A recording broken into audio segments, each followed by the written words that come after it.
All right, there's Big Tim in there grinding. Just cut off the track bar bracket off the front axle. This is a Terraflex 44, so everything's a little different than a JK front end, but getting rid of that. Koby's running this monster Steer Sparts track bar. I can barely lift it up. It weighs so much.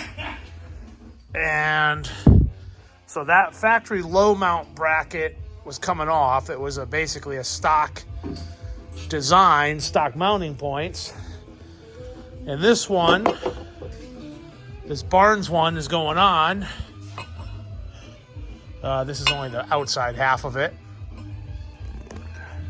So this is going to go on, give him a high mount, along with a flip kit. Koby's got the bushing, so this has got to be drilled out. And the tie rod will flip over and mount from the top down on the knuckle. So it'll just get his linkage up out of the way, get him a much beefier, reinforced 1/4 inch bracket. And there's the other half of it's right here.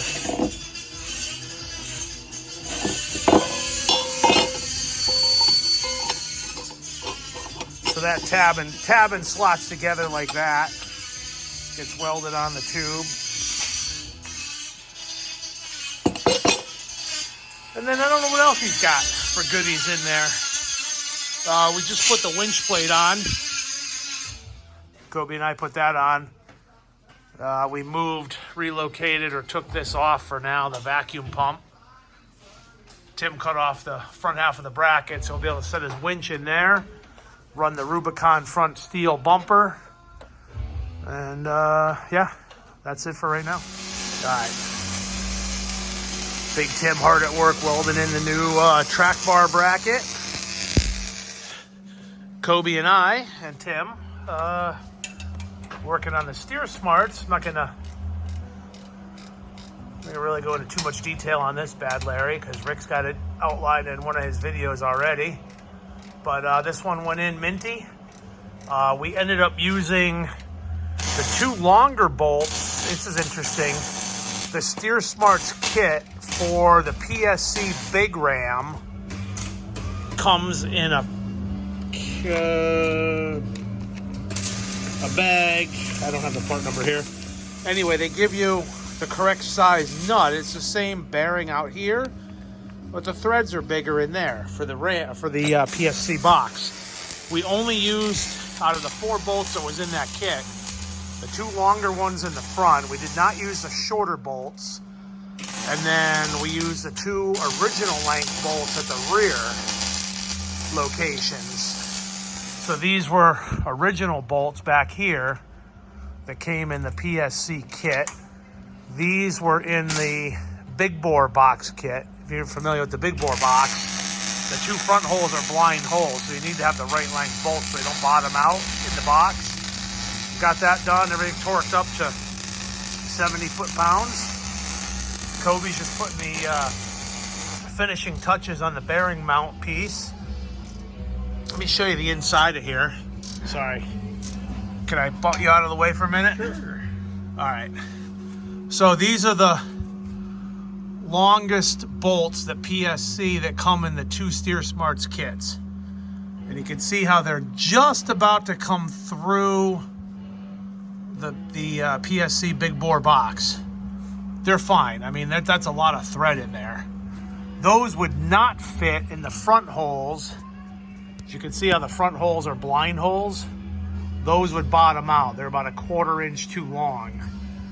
So anyway, between the 2 kits, we had 8 bolts, and we used 2 bolts out of each kit. And minty now. All right. Here's the fellas. There they are. What a crew. Tim's got this bad Larry burned in. Looks good. This is a Barnes bracket. So Barnes bracket with the raised track bar location. And we'll get some more after. We got to drill this hole out and do the tie rod flip. And that should keep his tie rod and his track bar running in roughly parallel arcs. Wow, that was a lot of science right there, huh? Man, wow. Anyway, that looks really good. He's got that all in. That thing is solid. So we'll get the track bar up in there and drill out the hole, do the flip kit, and show you what it looks like when it's done. All right, so here we are on the rear of Koby's JK. Go over this side. I think the light's over here a little better. We're getting a couple things going on here. Caliper's frozen, so we're gonna throw a new set of pads on it, just clean up everything, but the caliper's frozen. I couldn't push the piston in. I cracked the bleeder, still couldn't push the piston in. The other thing I noticed, he's got a curly Q going on in his brake line here, so there's a twist in the line. And we got these JKS drop brackets on there, which with these extended length brake lines, we don't need. So we're gonna take this drop bracket out, put this aftermarket universal kind of brake line tab up under the factory bolt in that location, straighten this line back out. He'll have plenty of brake line length. Koby's gonna go down and get some new pads and a couple more calipers, reman calipers, and we're gonna basically give this thing a inexpensive rear brake job. I took the rear brakes apart, cleaned the shoes, lubed the slides on the anchor brackets. These we've got to reuse because they're part of this big brake kit. So yes, we are going to just reuse these rotors. He wasn't having any issue with them. They'll be fine. So the hose is free in the bracket, so I can clock it where it needs to be. When it goes back on the caliper pistons were stuck, so he's getting a couple reman calipers. Kind of oiled up the ends for this anti-rock sway bar. These were pretty rusty. Hopefully they just come back to life and they're moving okay. Anchor brackets are tight. We're waiting on new pads and calipers. Hook up the hoses. Got rid of this drop bracket here. So this is great in a, this is actually for the other side, stock application. This would go on here, and then you would rebend this line lower and bolt the factory line to this lower hole. We don't need that. These extended brake lines are plenty long enough. You'll see how much line we have here at full droop. We'll go see what Big Tim's doing in the front.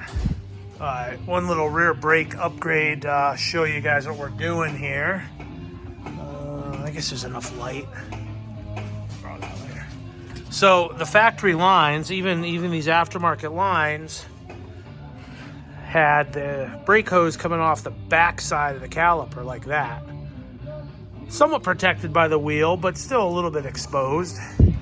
So on the other side, the driver's side, if you'll notice, I have it coming off the front side of the caliper, still away from the sway bar end link. As long as nothing clears and that continues to be good like that, we're gonna run them that way.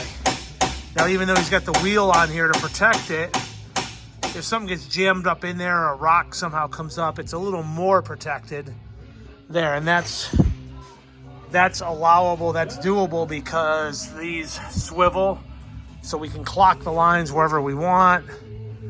That'll straighten out like that. Once we put the wheels on, put some weight back on it, we'll see how it looks. If that doesn't hit anything and that clears, that's gonna work out good. So just something to keep in mind if you're putting aftermarket lines on the back of your JK, you might be able to flip them the other way and keep them out of the way a little bit.